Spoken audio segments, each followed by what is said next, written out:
দৰং আৰু ওদালগুৰি জিলা ব্ৰাহ্মণ সভাৰ বাৰ্ষিক অধিৱেশনৰ পূৰ্ণ প্ৰস্তুতি। দৰং আৰু ওদালগুৰি জিলাৰ আধ্যাত্মিক অনুষ্ঠান দৰং আৰু ওদালগুৰি জিলা ব্ৰাহ্মণ সভাৰ বাৰ্ষিক অধিৱেশনৰ প্ৰস্তুতি তুংগত। দৰঙৰ পকাদলি শাখা ব্ৰাহ্মণ সভাৰ আতিথ্যত তিতবকুলপাৰ মহামিলন ক্ষেত্ৰত 7, 8 আৰু 9 ফেব্ৰুৱাৰীৰ পৰা বাৰ্ষিক অধিৱেশনখন অনুষ্ঠিত হ'ব। 124 সংখ্যক বৰ্ষানুষ্ঠান, 97 সংখ্যক বাৰ্ষিক অধিৱেশন আৰু বিশ্ব শান্তিৰ বাবে 78 সংখ্যক যজ্ঞ অনুষ্ঠিত হ'ব। দ্বিতীয় দিনা যজ্ঞৰ জলায়ন সূৰ্যাগ্নি আহৰণেৰে যজ্ঞ আৰম্ভ হ'ব। শ্ৰীযজ্ঞত জিলা দুখনৰ প্ৰায় 200 পুৰোহিতে অংশগ্ৰহণ কৰিব। সমান্তৰালভাৱে ধৰ্ম আলোচনী সভা আৰু জ্যোতিষ আলোচনা চক্ৰ অনুষ্ঠিত হ'ব। জ্যোতিষ আলোচনা চক্ৰৰ আলোচ্য বিষয় হ'ল দুৰ্ঘটনা আৰু ইয়াৰ প্ৰতিকাৰ। অন্তিম দিনটোত যজ্ঞৰ পূৰ্ণাহুতিৰ লগতে মুকলি সভাৰ লগতে ন্যাসৰ বঁটা আৰু পুৰস্কাৰ প্ৰদান অনুষ্ঠানো অনুষ্ঠিত হ'ব। সমগ্ৰ অনুষ্ঠানটিত উদযাপন সমিতিয়ে সমূহ ৰাইজৰ উপস্থিতিৰ লগতে সহায় সহযোগিতা কামনা কৰিছে। আমাৰ এয়া পকাদলি অসমৰ এটি গুৰুত্বপূৰ্ণ অনুষ্ঠান, আধ্যাত্মিক সামাজিক অনুষ্ঠান দৰং আৰু ওদালগুৰি জিলা ব্ৰাহ্মণ সভাৰ 124 সংখ্যক বৰ্ষানুষ্ঠান আৰু 97 সংখ্যক বাৰ্ষিক অধিৱেশন আৰু লগতে 78 সংখ্যক শ্ৰী শ্ৰী ব্ৰহ্মযজ্ঞানুষ্ঠান আয়োজন কৰিবলৈ আমি পকাদলি শাখা ব্ৰাহ্মণ সভাই আগবাঢ়িছোঁ। অহা 7, 8 আৰু 9 ফেব্ৰুৱাৰীত 3দিনীয়া বৰ্ণাঢ্য কাৰ্যসূচীৰে এই অনুষ্ঠানটি আমি অনুষ্ঠিত কৰিব ওলাইছোঁ।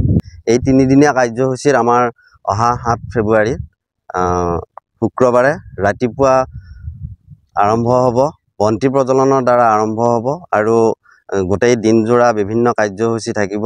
আৰু সেইদিনাখন আমাৰ দৰং আৰু ওদালগুৰি জিলা ব্ৰাহ্মণ সভাৰ অন্তৰ্গত প্ৰায় 200 পুৰোহিত তেওঁলোকে ইয়াতে বাহৰ পাতিব। সেইদিনাৰ পৰা আৰম্ভ কৰিব যজ্ঞৰ কাম আৰু এই পুৰোহিতসকলৰ এখনি পুৰোহিত সন্মিলন হ'ব। তাত বিভিন্ন ধৰ্মৰ বিষয়ে আলোচনা হ'ব, সিদ্ধান্ত গ্ৰহণ কৰিব পৰৱৰ্তী কাৰ্যপন্থা। আৰু লগতে সেইদিনা সন্ধিয়াই আমাৰ শ্ৰী শ্ৰী পৰম ব্ৰহ্ম শ্ৰী শ্ৰী বিষ্ণুৰ ইয়াতে প্ৰতিমূৰ্তি স্থাপন কৰা হ'ব আৰু যজ্ঞৰ কাম আৰম্ভ কৰা হ'ব। আৰু তাৰ দ্বিতীয় দিনা 8 তাৰিখে ৰাতিপুৱাৰ পৰা একেদৰে উষা কীৰ্তনেৰে আৰম্ভ হ'ব প্ৰাতঃকালৰ পৰা।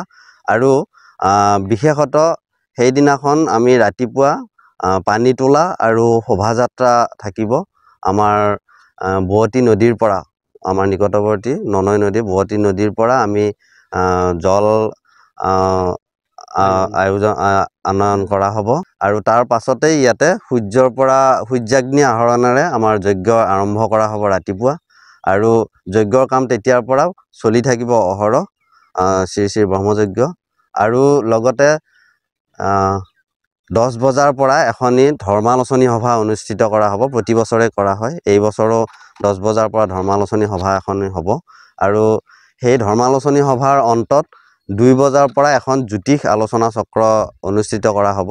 তাতে তেওঁলোকে বিভিন্ন জ্যোতিষ শাস্ত্ৰত পাৰ্গত বিভিন্ন ব্যক্তি ইয়াতে উপস্থিত হ'ব।